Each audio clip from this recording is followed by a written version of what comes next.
Hello, everybody, and welcome again to the Geek Corner Minute. And as y'all know, this week, Miss J's Geek Corner. If you haven't seen it yet, go see it before you see this Geek Corner Minute. This week's Miss J's Geek Corner had to do with with part 4 of things I found wrong with more things I found wrong with I think are totally wrong in the New 52. As you know, one of them was Future's End. And this is kind of a tack on to that, kind of a companion show to that show. And I'm gonna discuss a little bit of Future's End.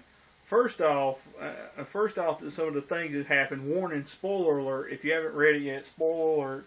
And if you have no intention of reading it and just want to hear what happens, stay tuned. I'm gonna spoil a little bit here for you. Particularly having to do with Superman. Come to find out that a real big disappointment to me, that turns out mine and my wife's theories was absolutely wrong. And to tell you the truth, I kind of had this thought in the back of my head of what it was, but turns out my first instinct was right from seeing the cover of Future's End, of this particular issue of Future's End, in which revealed the identity of the masked Superman that's been running around the world 5 years later, World of Future's End.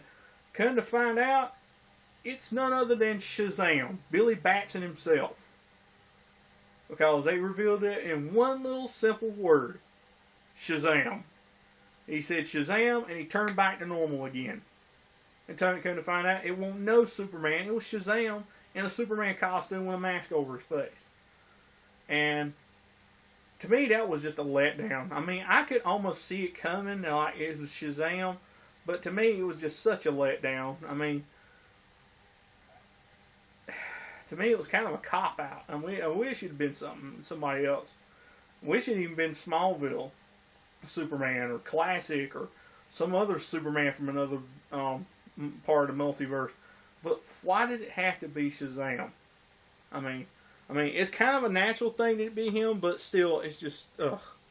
And then come to find out at the end of it, Superman returns to Earth from parts unknown, with no costume on, with a beard, like he's been living in the mountains for like 5 years.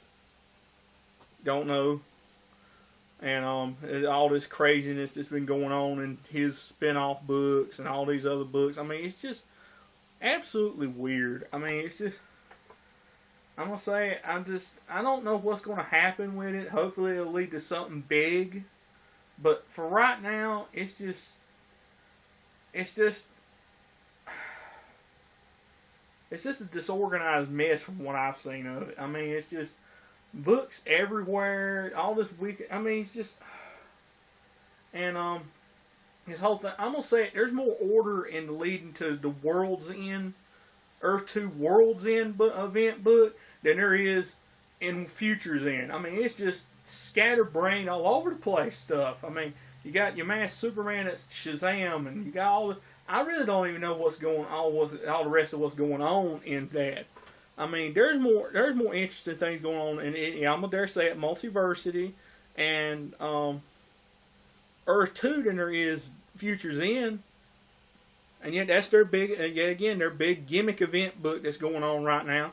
And it's just, it's more I'm going to dare say, it's more all over the place than Countdown to Final Crisis was.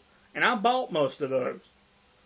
I mean, you almost couldn't even, I mean, there's a lot of books, it was just like sparsely here and there, you know what was going on, and yet it did come to a big crescendo. You kind of knew what was going on, and yet you really couldn't catch up to it. And I'm going to say, that's what happens when Dan Didio's in control of everything. I mean, I wouldn't be surprised if they used the same formula they used for Countdown on this. I mean, it's just, I can't follow along with it. I mean, I try to follow along with it. I mean, there's some interesting aspects to the story, but when they did that with Superman, it almost soured my attitude towards it, my appetite. But and I'm gonna say I'll probably check it out when they reveal what the ending is, but I don't know. I mean, as I said before, I don't buy New 52 anymore, and I guarantee you, I probably would just look on some spoiler site to find out what happened. I know it sounds bad, but still. But what do y'all think? Have y'all read it? Have y'all been reading on it, or have y'all been boycotting it like I have? Let me know. As always, drop me a comment in the comment box below. If you have any comments about this show or any ideas of things you want to hear me talk about on the show, drop me a comment in the comment box. I would love to hear your thoughts. I'd love to hear your ideas, things you want to hear me talk about. And as always, like, subscribe, tell all your friends, share with all your friends. And as I said before, tune in and check out today's edition of this week's edition of Mr. J's Geek Corner, in which is part 4 of my part 4 of things I find wrong with the new 52. And which, as I said, this is a companion video too. So check it out and let me know what you think. And I'll see y'all later.